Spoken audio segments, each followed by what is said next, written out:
예수님보다 더 귀한 분은 우리에게 없는 줄로 믿습니다. 주님 안 계시면은 참 불쌍한 존재죠. 이제 나이가 들면서요, 가족들도 한 분 한 분 다 세상을 떠나시고, 또 가깝게 지내던 친구들도 이제 한 분 한 분 다 세상을 떠날 때가 오는 거 아닙니까? 이렇게 나와 가깝던 이들이 언제까지나 내 곁에 있을 것 같던 이들이 다 떠나고 나면은 정말 참 인생이 허망한 것이죠. 다 떠나고 누가 있나 하면 여러분, 우리 주님이 계신 거예요. 주님은 떠나시는 분이 아니시거든요. 영원히 우리와 함께 계신 분이 주님이시죠. 정말 주님보다 더 귀한 존재는 없습니다. 그래서 이 찬송은 참 언제 불러도 너무나도 귀한 찬송인데, 우리 영락교회 성도들의 진정 어린 고백이 되기를 원합니다. 이스라엘 백성들이 애굽에서 나와서 광야를 지나다가 이제 시내산 아래 도착을 했을 때, 하나님께서는 모세를 통해서 큰 것 두 가지를 말씀하셨죠. 하나는 십계명을 비롯한 많은 말씀들을 주신 것이고요, 또 하나는 하나님 앞에 경배하고 기도하도록 하기 위한 성막을 만들게 하셨어요. 그래서 모세는 백성들에게 하나님께 받은 말씀을 다 전달을 했고, 그리고 이제 성막을 이렇게 만들어라, 일일이 그 크기는 어느 정도고 모양은 어떻고 재료는 뭘로 할 것인지 다 일러주고, 또 하나님의 성령 안에서 남다른 달란트가 있었던 부살렐, 오홀리압 이런 사람들을 선발해서 여러 가지 그 성막에 필요한 것들을 만들게 했습니다. 그래서 애굽에서 나온 지 2년째 되던 해 1월 1일에 그 성막을 하나님 앞에 올려드렸어요. 정월 초하루에 성막을 봉헌했다는 건 큰 의미가 있죠. 하나님을 경배하는 일을 이제 시작하게 된 겁니다. 그래서 광야 40년 동안에 성막을 계속 운반해서 모시고 다녔죠. 근데 그때는 왜 성막이었을까 생각을 해보면, 광야는 계속 이동하는 곳이니까 펼치면은 성막이 되고 다시 또 분해를 하면 이동할 수 있는, 광야에서는 어쩔 수 없이 성막일 수밖에 없겠다, 이렇게 이해가 돼요.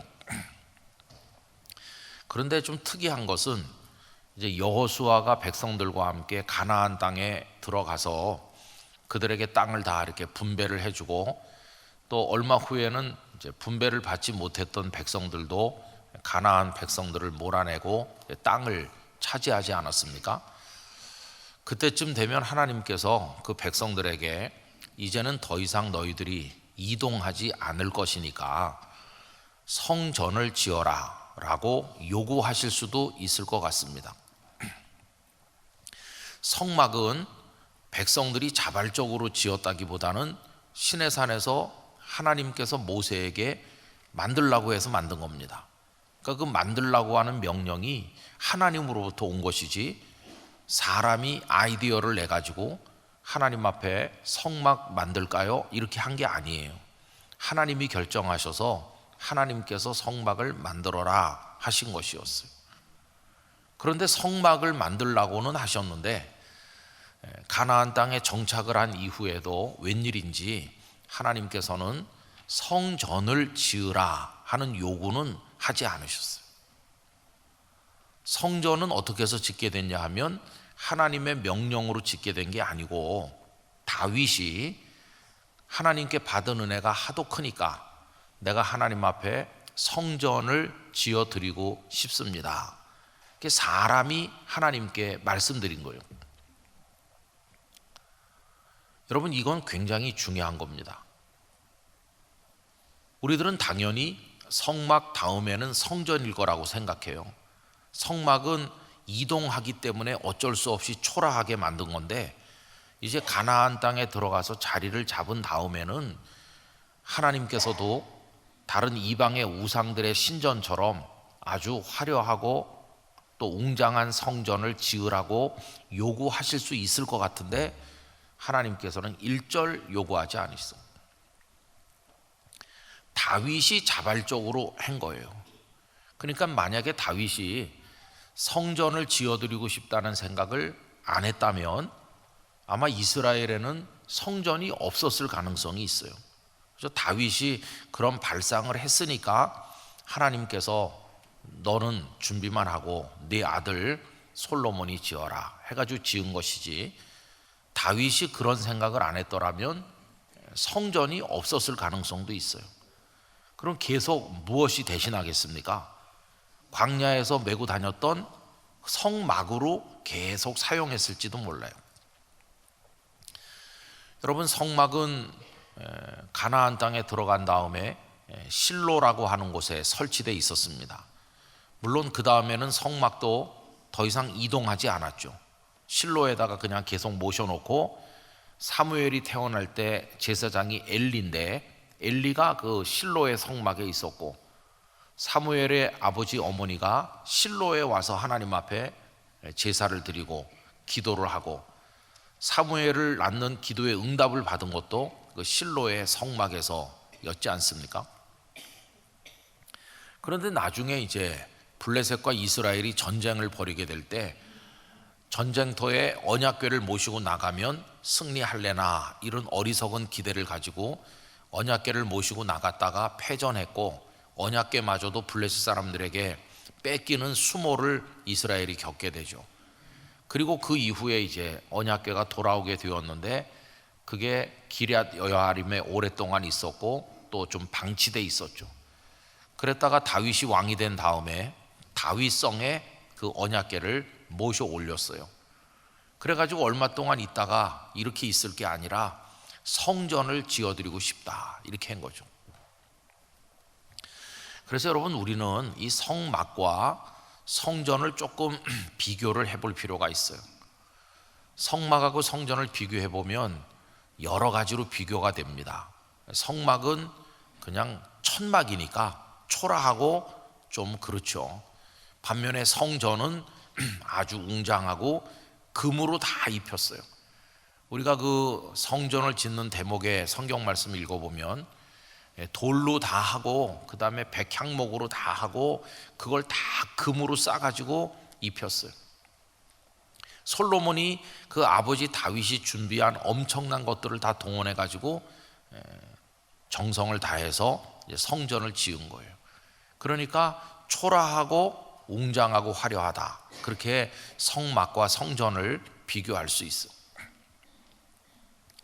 또 가장 큰 비교는 성막은 아까도 여러 차례 말씀드린 것처럼 이동하는 겁니다. 이동하는 거, 오늘은 이곳에 내일은 저곳에. 그런데 성전은 거기다 이렇게 지어 놓으면은 더 이상 이동하는 게 아닙니다. 계속 그곳에 있는 거죠. 그죠? 시온산에 성전을 지어 가지고 계속 있는 거예요. 그럼 여러분이 이동하는 것과 더 이상 이동하지 않고 머물러 있는 것, 이렇게 비교를 해보면 어떤 것이 영적으로 우리 인생과 더 가까운가 생각을 해보면 이동하는 성막이 훨씬 더 우리의 인생을 잘 보여주고 있습니다. 왜냐하면 우리들의 인생이라고 하는 건 한 곳에 정착해 있는 게 아니라 끊임없이 이동하기 때문입니다. 여러분, 사람이 공간적으로 말하면 태어난 곳에서 죽는 사람은 거의 없습니다. 내 고향은 저 이북이야, 아니면 저 뭐 강원도 두메산골 어디야, 그래서 태어났지만 지금은 돌고 돌다가 외국에도 살고 뭐 이렇게 하다가 현재는 여기 살고 있다, 이렇게 말하는 거죠. 근데 현재 살고 있는 곳이 앞으로 세상 떠날 때까지 살 곳이라는 장담을 우리는 할 수 없어요. 하나님께서 앞으로 또 어디로 옮겨가게 하실는지는 우리는 알 수 없는 것이, 공간적으로도 우린 이동하는 것이고, 또 공간보다도 더 우리 실존에 심각한 것은 우리 모두는 시간적으로 이동하고 있다는 겁니다. 갓난아기 때 우리들은 작은 모습으로 한 살이 되었죠. 그죠? 태어나서 한 살, 그러다가 2살 되고 3살 되고, 이게 시간 속을 이동하는 시간 여행자로 우린 살아가고 있습니다. 그래서 나이가 50, 60, 70, 80 되는 거죠. 그 시간의 흐름 속에서 우리의 모습도 달라져서 요만했던 갓난아기가 어른이 돼서 등치가 커지고, 그러더니 또 그 등치가 노인이 되면 다시 작아지면서 기력이 떨어지고, 우린 그런 또 시간의 이동을 하고 있어요. 이스라엘 백성들의 조상은 아브라함, 이삭, 야곱 이런 분들이신데, 그분들은 직업이 유목민이었습니다. 유목이라고 하는 것은 한 군데에 머물러 있지 않아요. 풀이 있는 곳을 찾아서 계속 끊임없이 이동하는 겁니다. 그래서 그들이 유목민이었다고 하는 것과 생각을 해봐도 성막이 오히려 어울리는 것이고, 우리가 시간의 여행을 하면서 늙어가는 시간의 순례자라고 하는 차원에서도 이동한다고 하는 게 훨씬 더 우리와 가까워요, 영적으로. 근데 성전이라고 하는 것은 웅장하고 화려하게 지었는데 더 이상 이동하지 않아요. 여러분, 이동하는 것과 이동하지 않는 것의 또 다른 차이는 뭐냐 하면, 이동하는 사람은요, 짐이 가볍습니다. 많은 짐을 가지고는 이동하기가 어렵거든요. 그래서 최소한의 필요한 것만 가지고 옮겨 다닙니다. 우리가 가끔 텔레비전에서 몽고 같은데 그 사람들 사는 모습이 나오잖아요. 그럼 몽고 사람들이 몇 달씩 이동하면서 그 짐승들을 몰고 다니는 삶을 보면 그 안에 물건이 별로 없어요. 끓여 먹는 최소한의 도구하고 그리고 의복 몇 벌이 전부 다지 가지고 다니는 게 별로 없어요. 이동해야 되니까. 그런데 여러분, 정착하는 건 어떻습니까? 우리가 다 경험하고 있는 바죠. 여러분, 아파트 새로 사서 이사 가시게 되면은 예전에 살던 집에 있던 물건 한 반은 버리실 거예요. 한 반은. 그 버리는 것도 굉장히 힘든 겁니다. 그래가지고 처음에 아파트에 가서 딱 최소한의 물건만 정리해 놓고, 야, 이제 좀 인간답게 살아봐야지 이렇게 생각을 했는데, 거기서 5년, 10년 집이 낡아지는 것과 함께 집에 쌓여가는 것도 많아요. 나중에는 온 방 안에 물건이 얼마나 많은지 발 디디고 다닐 틈도 없을 만큼 잔뜩 쌓아놓고 살기도 해요. 그 다음번에 이사 가는 게 두렵죠. 그렇죠? 그 정착은 그런 거예요. 뭐가 자꾸 이렇게 쌓여 나가요. 근데 그 쌓여 나가는 것들이 값지고 소중한 것들이라기보다는 거의 90%는 버려야 될 것들이 쌓이는 거예요. 근데 그 영적으로 말해보면 영적으로도 똑같습니다. 하나님, 저는 나그네입니다. 제 인생이 여기서 영원히 머물 게 아니고 하나님이 부르시는 날이 되면 저는 곧 떠날 사람입니다. 유목민적 영성을 가지고 이동하는 나그네의 영성을 가지고 사는 사람은 언제나 자기 영혼의 욕심을 버리고 마음을 비우고 가벼운 영혼으로 하나님 앞에 겸손하게 나아갑니다. 그런데 머물러서 정착해 갖고 이 땅에서 천년만년 살 것 같이 생각하는 사람은 뭐 그렇게 움켜쥔 게 많은지 세상에 부귀 영화 다 움켜쥐고 놓질 못해요. 그 유목민은 겸손할 수 있어요. 아주 작은 삶을 미니멀리스트처럼 살 수 있어요. 그런데 정착해 사는 사람들은 많이 쌓아놓는 거예요. 예수님의 비유 속에 어떤 어리석은 부자가 농사를 많이 해가지고 곡식을 잔뜩 쌓아놓는다고 그러잖아요. 이게 정착이죠. 농사라고 하는 거는 한 군데 적어도 몇 달은 머무르는 사람이 할 수 있는 거지, 매일 옮겨 다니는 사람은 농사를 못 합니다. 농사는 정착 문화죠. 그죠? 그래가지고 잔뜩 창고에 쌓아놨더니 하나님께서 그날 밤에 말씀하시죠. 오늘 밤 너의 영혼을 내가 찾으면 이 쌓아놓은 것이 누구의 것이 되겠느냐. 근데 거기 하나님의 말씀에서 오늘 밤 너의 영혼을 찾는다는 게 뭡니까? 이동하는 겁니다.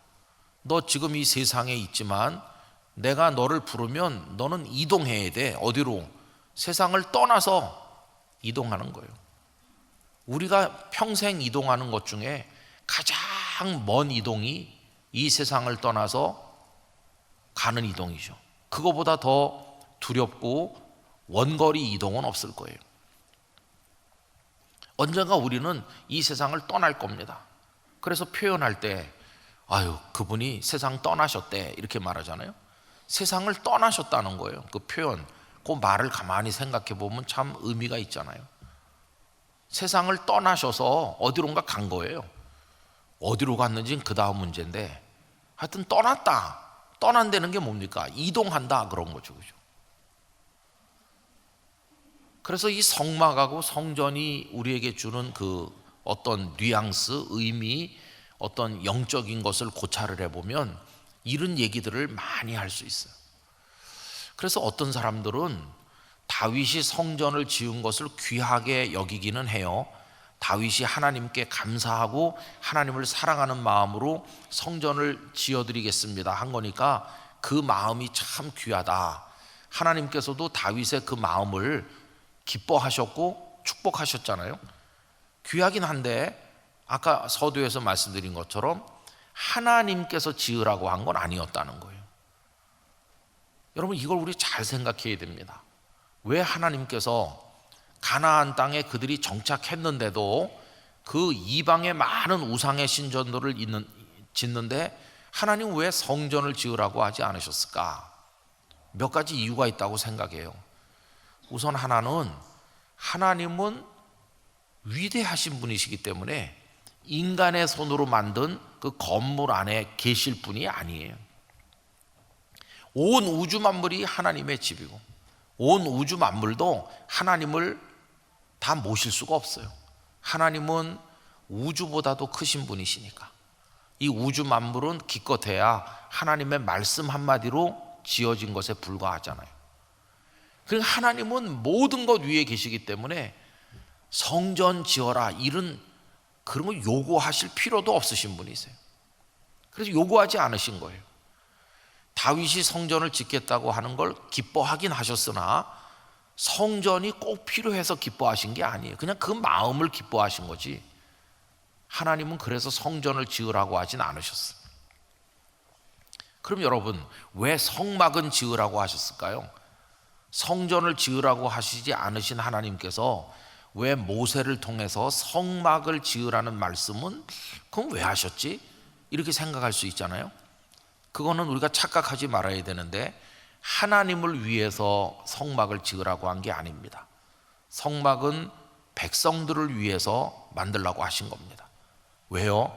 성막에 나와서 하나님 앞에 경배하라고, 그래서 복을 받으라고, 백성이 복을 받도록 하기 위해서, 또 성막에 나와서 기도하라고, 기도해서 은혜를 얻으라고 하시려고 그들이 예배할 수 있고 기도할 수 있는 장소를 준비해 주시려고 그들을 위해서 성막을 만들라고 하신 거지, 그게 없으면 하나님이 굉장히 고통스럽기 때문에 성막 좀 만들어 주겠니? 이런 게 아니에요.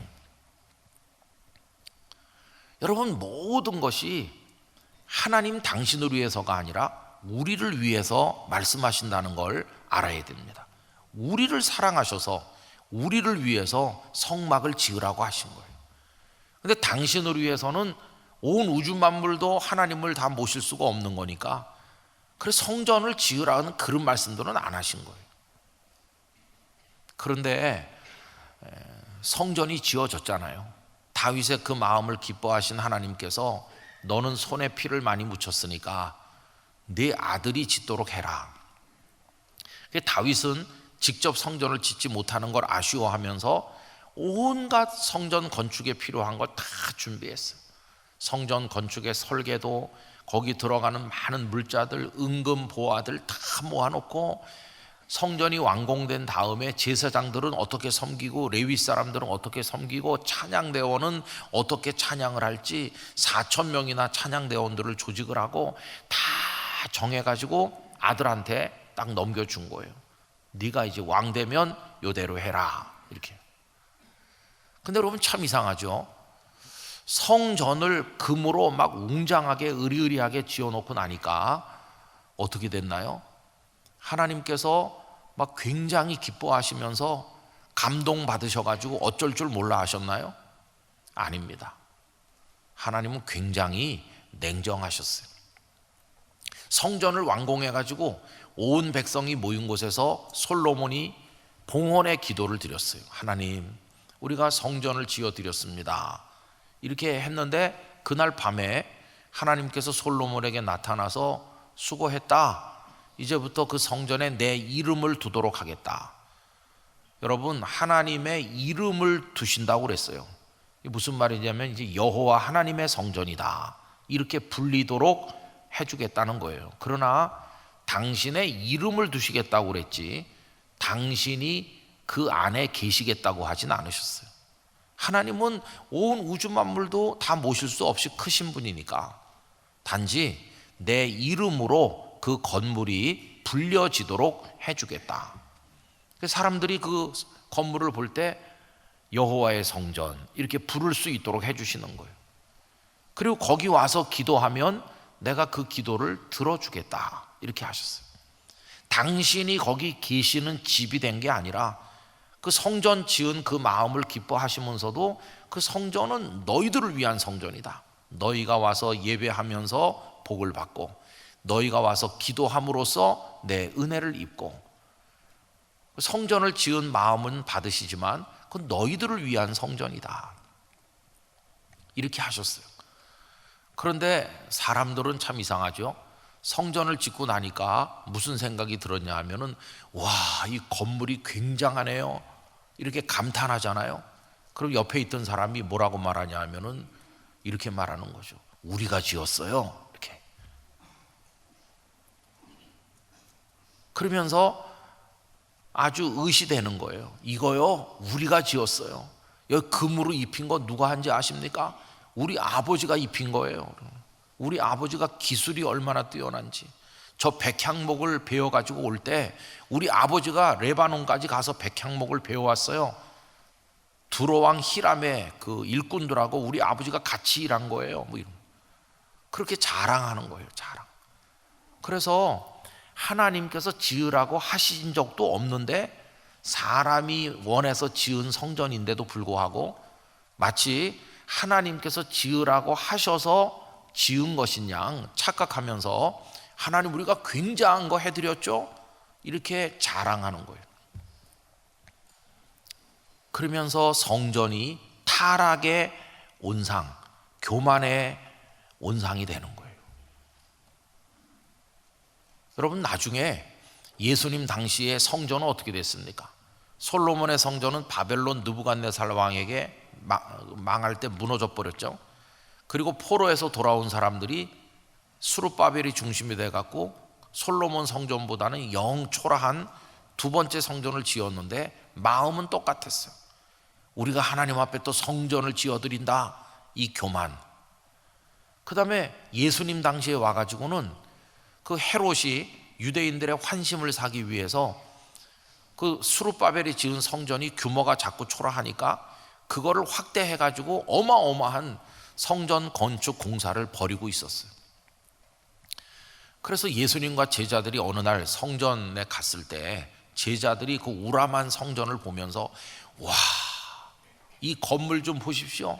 이 돌들이 얼마나 대단합니까? 이러면서 감탄했잖아요. 그때 예수님 뭐라고 했습니까? 그 돌이 돌 위에 포개지지 않고 무너질 거라고. 여러분, 하나님께서 성전을 제발 좀 지어주겠니? 그래가지고 지은 거라면 그 성전이 돌 위에 돌 하나도 덧놓이지 않고 무너지도록 놔두실까요? 절대 그렇게 하지 않으시죠. 그런데 하나님이 필요해서 성전을 지은 게 아니었다는 거예요. 그러니까 하나님은 언제든지 그 성전을 버릴 수도 있다는 거예요. 솔로몬이 성전을 지어 바칩니다 한 그날 밤에 하나님이 냉정한 말씀을 하셨다고 아까 그랬는데 무슨 말씀 하셨냐 하면요, 성전 잘 받았다, 거기다 내 이름을 두겠다 하시고는 그 다음에 보면 뭐라고 되어 있냐면은 너희가 범죄하면 내가 버릴 거다. 그래서 모욕거리가 되게 하겠다. 지나가는 사람들이 이 성전이 왜 이렇게 다 무너졌습니까? 그러면 그 백성들이 하나님을 배신해서 그렇습니다, 이렇게 말하게 하겠다. 여러분, 성전을 지어서 봉헌한 바로 그날 밤에 하나님은 무너뜨릴 수도 있다고 경고하시는 거예요. 무슨 얘기냐 하면 성전 건물 따위에는 하나님은 요만큼의 미련도 없으신 거예요. 단지 다윗이 하나님을 경외하고 하나님을 사랑해서 성전을 지으려고 했던 그 마음을 귀하게 보신 거지, 그 성전 건물 따위에는 하나님 관심이 없으셔요. 무너뜨리겠다고 말씀하시더니 바벨론 왕 느부갓네살이 왔을 때 막 다 깨뜨려 부수고 불 지르고 하는데 하나님 가만 놔두셨어요. 느부갓네살 왕을 향해서 감히 여기가 어딘데 이렇게 하냐, 이렇게 하지 않으시고 다 무너뜨려라 이렇게 하셨어요. 걸음더미가 되게 하셔도 가만 놔두셨어요. 나중에 스룹바벨이 성전을 짓고 헤롯이 와가지고 예수님 당시 때 막 굉장한 건물을 짓지만 예수님께서 돌 위에 돌 하나도 더 놓이지 않고 무너질 거라고 말씀하는 거는 하나님은 성전 건물 따위에는 아무 관심이 없다는 걸 얘기하는 거예요. 그런데 예수님 당시에 성전 그 종교 지도자들, 대제사장 이런 사람들은 무슨 착각을 했습니까? 이 성전이 얼마나 굉장하냐, 이거 우리가 하나님 앞에 지어 드리는 거다, 이 성전에는 하나님이 계시다, 그러면서 하나님을 성전 안에다가 가둬놓고 자기들이 하나님을 팔아서 영광을 누리는 거예요. 하나님 가만히 계세요, 성전 안에 편안하게 계시면 우리가 알아서 다 제사도 드리고 우리가 다 알아서 하겠습니다 이러는 거예요. 그런데 돌 위에 돌 하나도 더 놓이지 않겠다고 하나님께서, 우리 주님께서 예고하신 대로 로마 장군 티투스가 쳐들어와 가지고 그 예루살렘 성전을 완전히 다 파괴했어요. 예루살렘에 가보면 헤롯 당시에 쌓았던 그 성벽의 그 일부가 다 남아있죠. 그 돌이 말이죠, 어디서 가져왔는지 모르겠는데 가로 세로가 막 몇 메타씩 되는 것들을 쌓아 올린 거예요. 굉장하죠, 굉장. 솔로몬 시대 때 그 건물은 저 땅속 깊은 곳에 있는데 일반에게 공개하지 않아요. 근데 그 위에 또 그 위에 해가지고 이제 점점 위로 올라오면서 계속된 거죠. 여러분, 오늘 읽은 말씀에 스데반 집사님이 사내들인 공회원 앞에서 설교하는 게 그겁니다. 사람의 손으로 만든 거, 사람의 손으로 만든 게 그 성전이잖아요. 사람의 손으로 만든 게 뭐 그렇게 대단하냐는 거예요. 아무것도 아니라는 거예요. 예수님께서 예루살렘에 나귀를 타시고 들어가신 다음에 성전에 돈 바꿔주는 사람, 장사하는 사람 다 내쫓으시고 뒤집어 엎으셨잖아요. 그러면서 뭐라고 선언했습니까? 내 집은 만민이 기도하는 집이라는 거예요. 그게 무슨 말입니까? 너희를 위해서 와서 예배하라고, 와서 기도하라고, 그래서 하나님이 허락해 준 건데, 너희를 위한 건데 너희는 기도도 안 하고 예배도 제대로 안 하고 여기서 돈 바꿔주고 짐승 팔고 너희들의 원하는 것들을 거기서 얻어내고 하나님을 이 안에 가둬놓고 너희들이 하나님을 조종하냐? 너희들이 하나님보다 크냐? 하나님의 손은 온 우주 만물을 만드셨다. 여러분, 사람의 손이 클까요? 하나님의 손이 클까요? 그거 당연한 건데 우리들은 우리 손으로 만든 걸 굉장한 줄 알아요. 그리고 하나님을 우리 손으로 만든 거 안에 가두는 거예요. 그리고 우리가 하나님보다 더 큰 줄로 어리석은 착각을 하는 거예요. 여러분, 역대하에 읽어보면은 솔로몬이 성전을 지어 바칠 때 솔로몬도 그거 다 알고 있었어요. 아무리 자기가 성전을 위대하게 지은들 하나님이 거기 계실 수 없다는 걸 알고 있었는데, 역대하 6장 18절, 하나님이 참으로 사람과 함께 땅에 계시리이까 보소서, 하늘과 하늘들의 하늘이라도 주를 용납하지 못하겠거든 하물며 내가 건축한 이 성전이오리이까. 이렇게 솔로몬이 말해요. 다 알고 있어, 솔로몬도요. 또 역대하 6장 39절에는 주는 계신 곳 하늘에서, 주님은 하늘에 계신 분이지 이 조그마한 성전 건물 안에 갇혀 계실 분이 아니라는 걸 알고 있어요. 그럼 이 성전이 무슨 의미가 있습니까? 성전은 우리 인생들이 나와서 예배하고 기도하는 곳이에요. 기도해서 은혜를 얻는 것.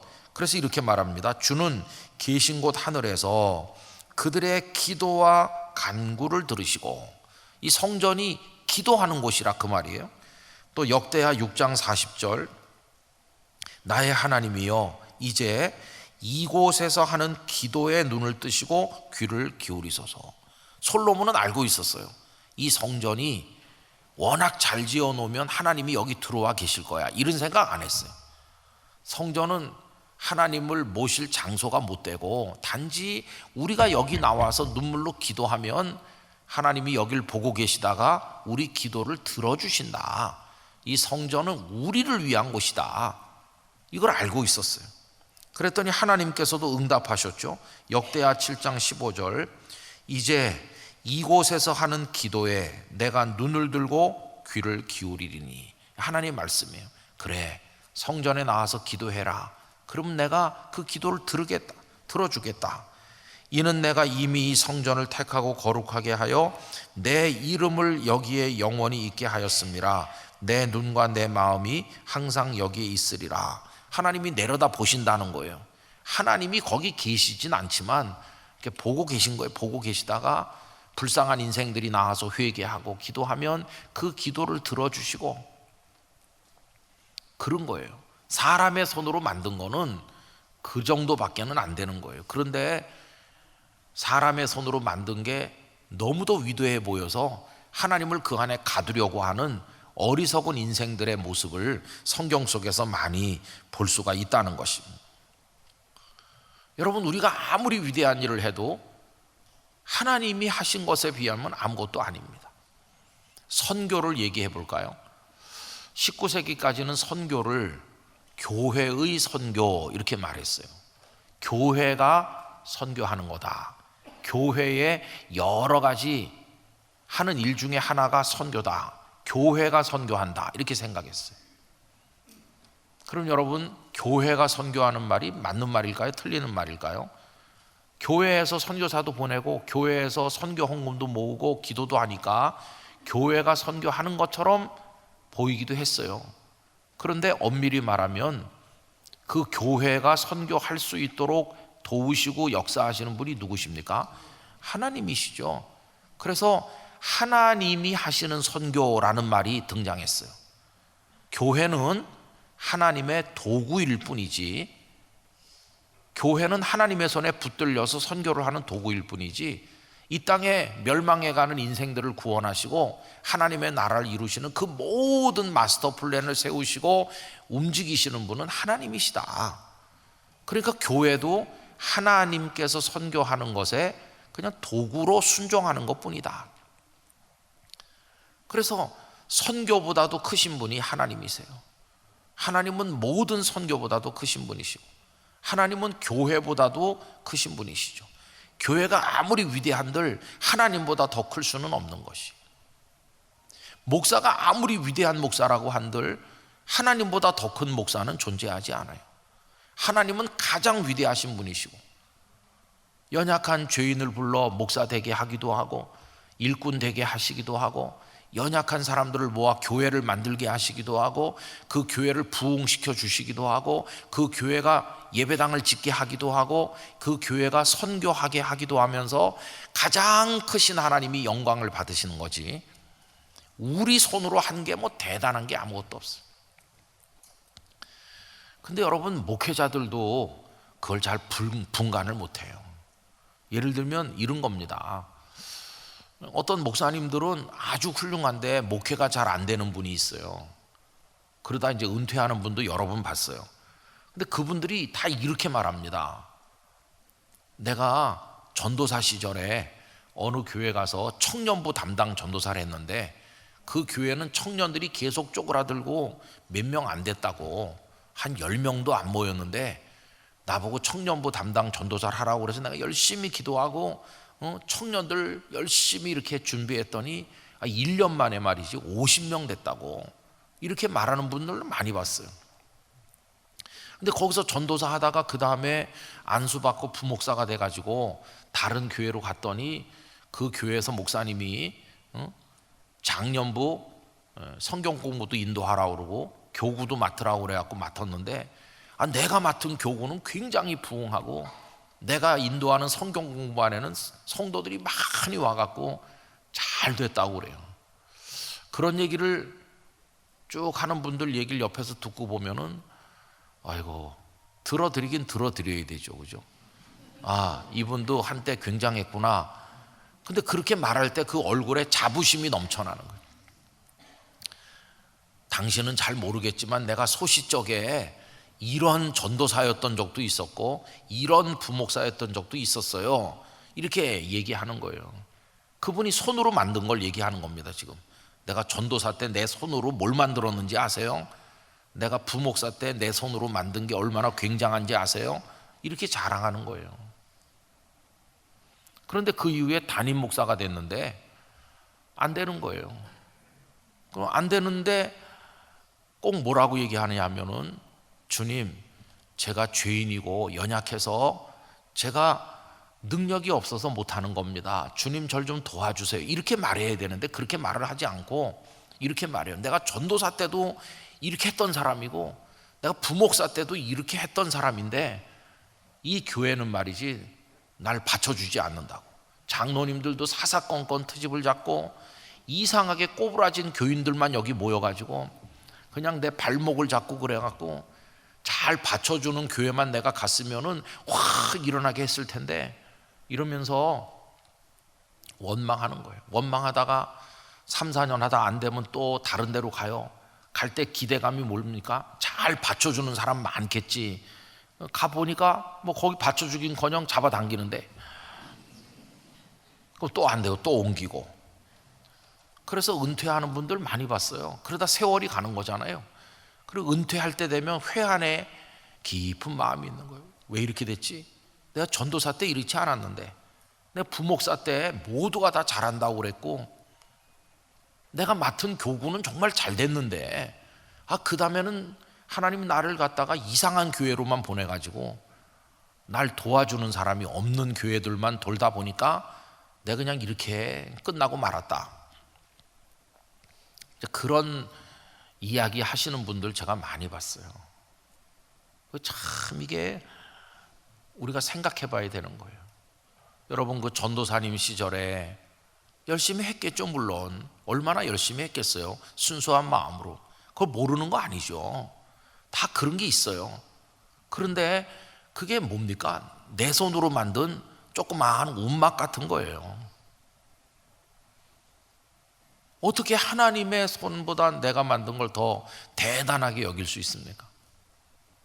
그냥 우린 부끄러워할 뿐이에요. 부끄러워하면서 하나님의 손으로 우리를 빚어 주시기를 기도해야 되는 거예요. 반대로 해야 되는 거예요. 반대로. 설령 좀 제법 큰 건물을 내 손으로 지은 듯이 보여도 하나님, 이건 내가 한 거예요. 솔로몬이 하나님, 이건 내가요, 하나님 위해서 지어드린 거예요. 여기 와서 계세요. 이렇게 말하면 안 되는 거예요. 하나님은 온 하늘들의 하늘들의 하늘이라도 하나님을 모실 수 있나? 그저 하나님 앞에 내가 기도하는 건, 저희가 정성을 모았으니 버리지 마시고 여기 와서 엎드려 기도하걸랑 저희의 기도를 들어주세요. 이것뿐이지 그 이상의 뭐가 있겠습니까?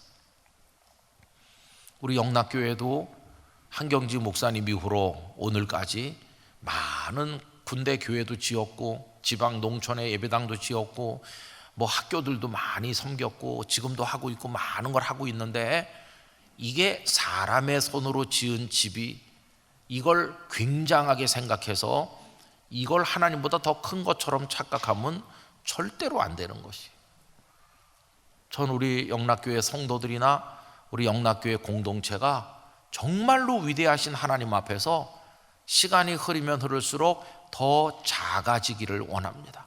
갈수록 작아져야 되는 거예요. 갈수록 작아져야 돼요. 바울 서신들을 시간의 순서에 따라서 읽어보면 바울 사도는 가면 갈수록 자기를 더 작게 만들었어요. 더 낮춰서 말했어요. 죄인 중에 괴수라고 했어요.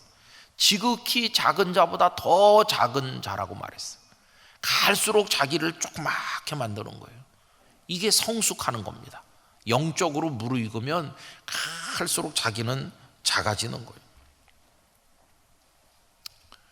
근데 그 백성들의 타락이 성전 이거 우리가 지은 거예요 하나님, 굉장하죠? 그러면서 손으로 지은 거 자랑하고 그 안에다 하나님을 몰아넣고 여기서 영광 받으세요 그러면서 거기 엎드려서 하나님 앞에 눈물로 기도해야 되는, 기도하는 집이라고 그랬으니까 그래서 성막도 만들게 하시고 그런 건데 기도는 안 하고 거기서 왕노릇 하는 거예요. 이거 우리가 지었잖아 이렇게 하면서 기도를 안 해요. 왜 기도를 안 합니까? 자기들이 왕인데 뭐 아쉬울 게 없잖아요. 그런 이들은 기도를 안 하는 거예요.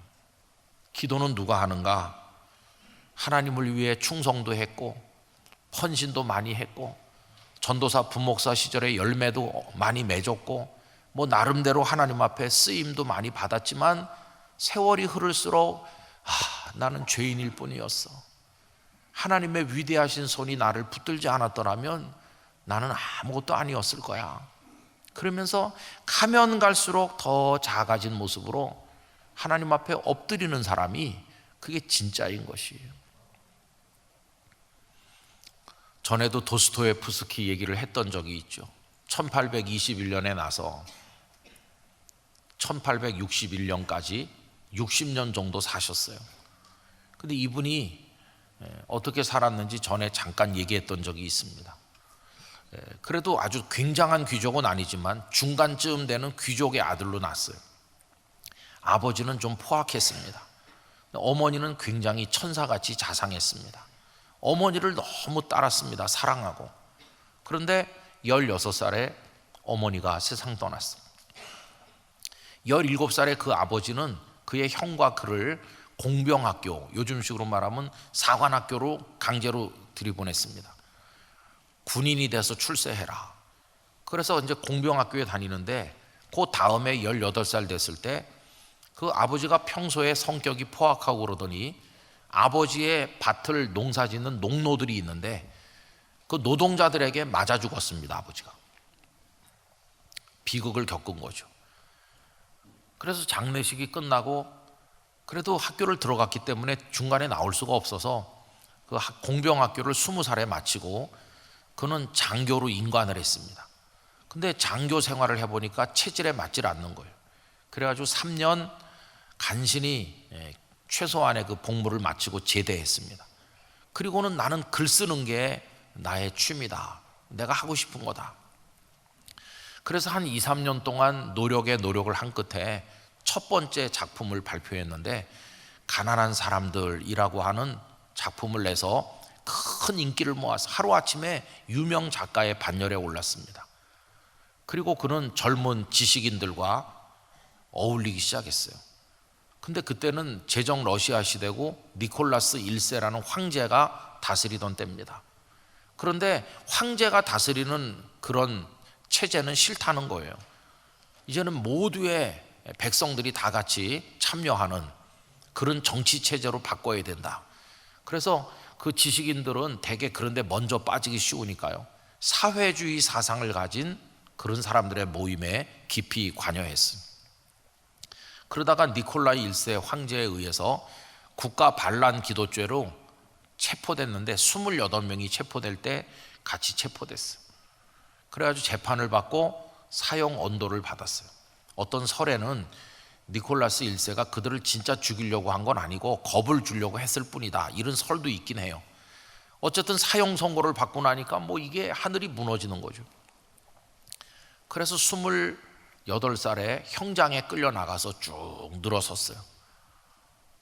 그 사형을 집행하는 사람이 5분 후에 집행하겠다. 그래서 그 유명한 마지막 5분이라는 얘기가 나온 겁니다.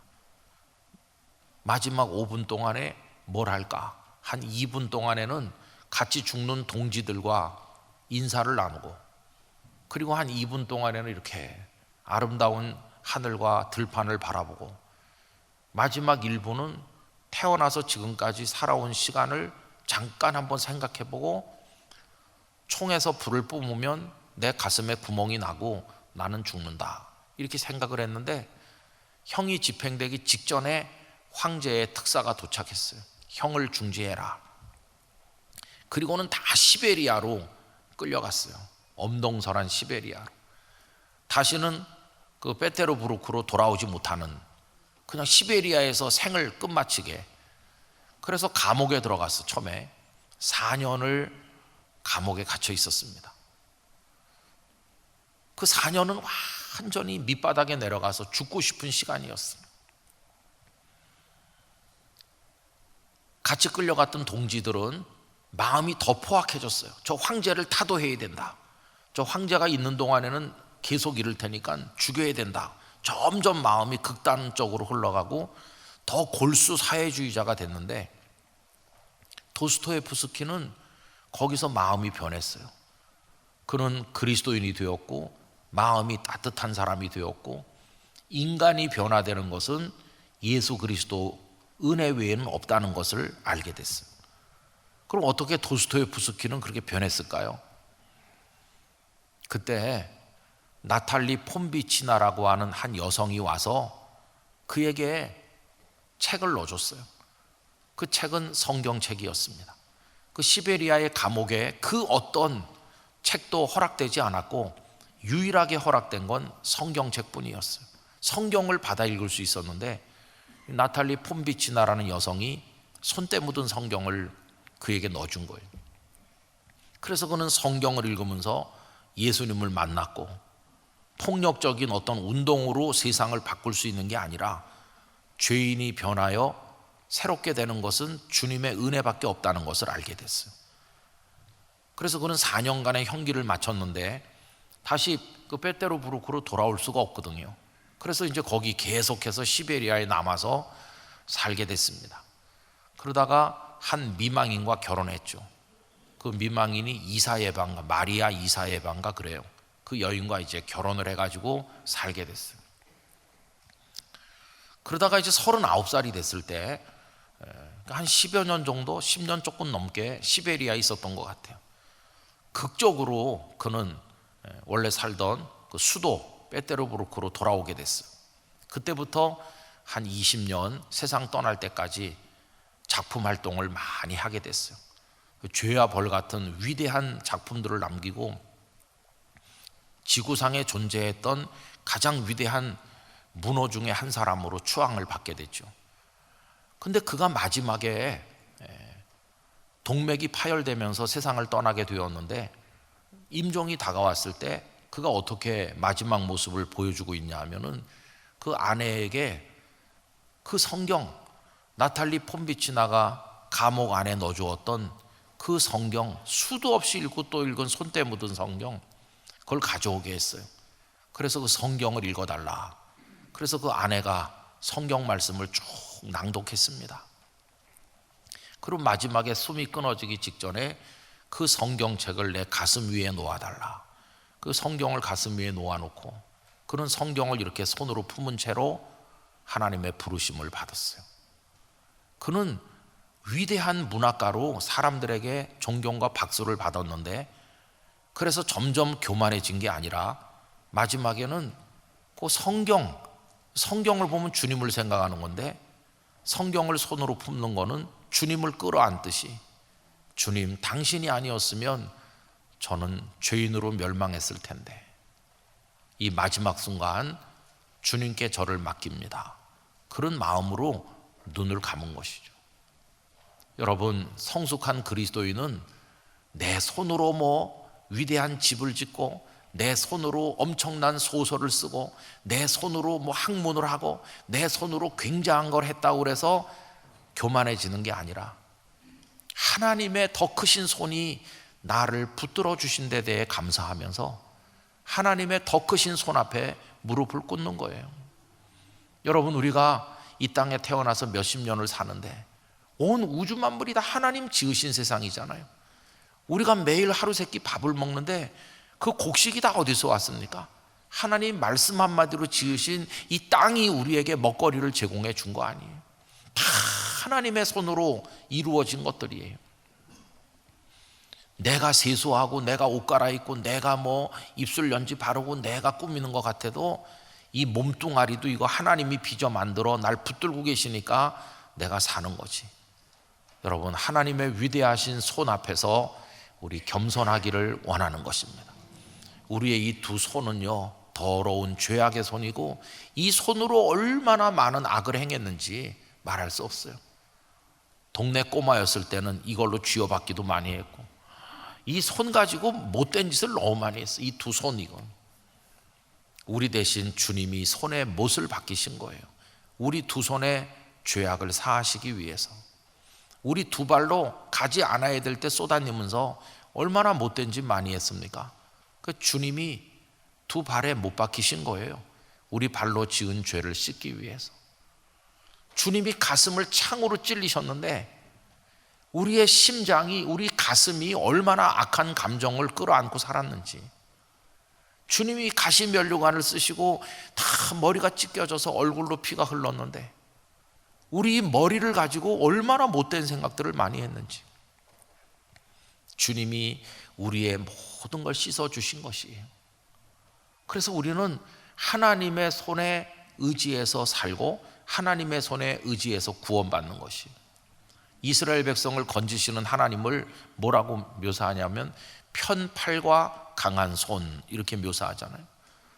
여러분, 하나님은 편팔과 강한 손으로 오늘까지 우리를 이끌어 주시고 앞으로도 이끌어 주실 것이에요. 그런데 우리는 우리 손으로 뭐 성전 지었습니다, 우리 손으로 뭐 선교를 했습니다, 이 손으로 돈 벌어 가지고 누굴 줬습니다, 내 손으로 한 게 그렇게 대단한 것처럼 어리석은 착각을 할 때가 얼마나 많은지. 여러분, 이 부끄러운 두 손은 뒤로 숨기고 하나님의 위대하신 사랑의 손길에 우리를 맡겨야 될 것입니다. 스데반 집사님이 오늘 본문 속에서 그들을 책망하는 게 바로 그겁니다. 그들을 책망하는 것. 이제 마지막으로 오늘 본문을 우리 읽어보고 이제 정리하려고 하는데요, 다 말씀드린 거기 때문에 이제 읽으시면 쭉 아실 수 있을 거예요. 46절 제가 천천히 읽겠습니다. 다윗이 하나님 앞에서 은혜를 받아, 많은 은혜를 받았죠. 보잘것없는 베들레헴의 목동이 얼마나 많은 은혜를 받았습니까? 그래서 감사해서 야곱의 집을 위하여, 여러분, 야곱의 집을 위하여였지 하나님을 위한 게 아니에요. 우리 인생들을 위한 거예요. 하나님의 처소를 준비하게 하여 달라고 하더니 솔로몬이 그를 위하여 집을 지었다. 하나님을 위해 집을 지었지만 사실은 하나님이 거기 거하신다기보다는 우리 인생들이 기도하고 예배하도록 하기 위한 것이요. 그러나 지극히 높으신 하나님은 손으로 지은 곳에 계시지 아니하신다. 선지자가 말한 바 주께서 이르시되 하늘은 나의 보좌요 땅은 나의 발등상이니 너희가 나를 위하여 무슨 집을 짓겠으며 나의 안식할 처소가 어디냐. 그래서 성전 지으라고 요구하신 적이 없는 거예요. 이 모든 것이 다 내 손으로 지은 것이 아니냐 함과 같으니라. 그런데도 이제 스데반이 그들을 꾸짖는 겁니다. 목이 곧고 마음과 귀에 할례를 받지 못한 사람들아, 너희도 너희 조상과 같이 항상 성령을 거스리는도다. 거기 사내들인 공회 대제사장 성전을 장악하고 자기들이 주인 노릇하는 사람들 앉아 있잖아요. 너희 조상들이 선지자들 중에 누구를 박해하지 아니하였느냐. 모든 선지자들을 다 박해했다, 그런 말이죠.